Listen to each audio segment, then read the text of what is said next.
តែតងទៅនឹងចំណុចនេះបាទចង់ឲ្យលោកសុភារិទ្ធបាទបញ្ជាក់បន្ថែមបន្តិចថាលោកបានបញ្ជាក់ឲ្យមិញថាក្រុមហ៊ុនបាទ BIS ខ្មែរហ្នឹងគឺបង្កើតឡើងហ្នឹងគឺយើងអាចនិយាយបានថា10ឆ្នាំហើយបាទហើយបើយើងនិយាយពីបច្ចេកវិទ្យា digital នេះគឺមានន័យថាគេចាប់ផ្ដើមតាំងពី10ឆ្នាំមុនប៉ុន្តែអ្វីដែលគេប្រើច្រើនហ្នឹងគឺ3 4ឆ្នាំចុងក្រោយនេះទេប៉ុន្តែខ្ញុំចង់ដឹងថាកាលពី10ឆ្នាំមុនហ្នឹងតើលោកសុភារិទ្ធបាទមើលឃើញបែបណាដែរបានគិតថាជំនាញ digital នេះមានសារៈសំខាន់បាទសូមបន្ថែមតិចទៀតមែនទេបាទបើយើងនិយាយពីពាក្យថា digital ចង់ជម្រាបជូនទៅទស្សនិកជននិងក៏ដូចជាពិធីកប់ទីការនេះយើងដែរមែនទេពាក្យជំនាញថាពាក្យថា digital នេះគឺទូលំទូលាយមែនទេបាទប៉ុន្តែខ្ញុំសូមបើកវងកញ្ចក់បន្តិចថានៅក្នុងនិយមន័យពាក្យថា digital មានន័យថារាល់ការងារនៃការប្រើប្រាស់នៅ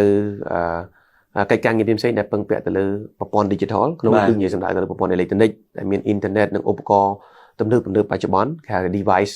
បច្ចុប្បន្នហ្នឹងគឺវាស្ថិតនៅក្នុងបរិបទហ្នឹងហើយប៉ុន្តែបើយើងនិយាយពីភាពទូលំទូលាយពី digital វាធំមែនទេចា៎ software hardware និងកិច្ចការងារផ្សេងៗតែខ្ញុំសូមនិយាយមួយគឺកិច្ចការងារសំខាន់ដែលកាលពី10ឆ្នាំមុនដែលខ្ញុំចាប់ដើមគឺទៅលើប្រព័ន្ធផ្សព្វផ្សាយបាទដូចអ្វីដែលបងប្អូនបានកំពុងទស្សនាអញ្ចឹង CFN បាទ Cambodia Flash News ជាដើមឬ CFN ហ្នឹងដែលយើងកំពុងមើលហ្នឹងគឺជា online digital media ដែលកម្ពុជាយើងបានន័យថាចាប់ដើមរីកចម្រើនហ្នឹងគឺកាលពីឆ្នាំ2009 2010នៅអំឡុងពេលដំបូងដែលពួកខ្ញុំបានចាប់ដើមក៏បង្កើតនៅអង្គភាពមួយតែកាលនោះខ្ញុំជម្រាបបញ្ជាក់ហ្នឹងថាក្នុងឆ្នាំ2009 2010វាមិនមែន10ឆ្នាំទេវា15ឆ្នាំមុនចង់បងប្អូនយើងមើលឲ្យយល់បន្តិចបាទហើយយើងមិញ10ឆ្នាំមុនគឺសម្រាប់អង្គភាពរបស់ខ្ញុំផ្ទាល់ប៉ុន្តែ15ឆ្នាំមុនគឺជាការចាប់ផ្ដើមនៅក្នុងប្រទេសកម្ពុជាបាទអញ្ចឹងនៅក្នុង15ឆ្នាំមុនខ្ញុំបាន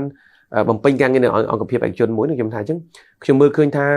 ទៅមុខដល់យើងមើលពីករណីសិក្សានៅក្នុងបណ្ដាប្រទេសអភិវឌ្ឍនៅក្នុងបណ្ដាប្រទេសធំយើងឃើញថាប្រព័ន្ធផ្សព្វផ្សាយនៅពេលនោះគឺរីកចម្រើនជាងនៅប្រទេសបច្ចិមលោកគេដើរមុនយើង5ទៅ6ឆ្នាំនៅប្រទេសធំដែលតំបន់អាស៊ីបូព៌ាដែលមានជប៉ុនមានកូរ៉េនិងចិននិងប្រទេសដែលមានការអភិវឌ្ឍវិស័យឧស្សាហកម្មជឿនលឿនហ្នឹងគេដើរមុនយើងអត់តិចជាង5ឆ្នាំទេយើងមើលប្រទេសជិតខាងដូចវៀតណាមម៉ាឡេស៊ីហើយនិងថៃក៏ដើរលឿនជាងយើងប្រហែលនឹង5ឆ្នាំដែរអញ្ចឹងការដែលខ្ញុំប្រមូលយកមើលពីនិន្នាការរបស់ថ្នាក់តំបន់និងអន្តរជាតិយើងឃើញថាទៅមុខគឺប្រកាសជាចាំបាច់អញ្ចឹងបានជា10ឆ្នាំមុនខ្ញុំបានមូចេញពីការងារបំពេញការងារឲ្យគេមកធ្វើការងារនឹងបង្កើតអង្គភាពខ្លួនឯង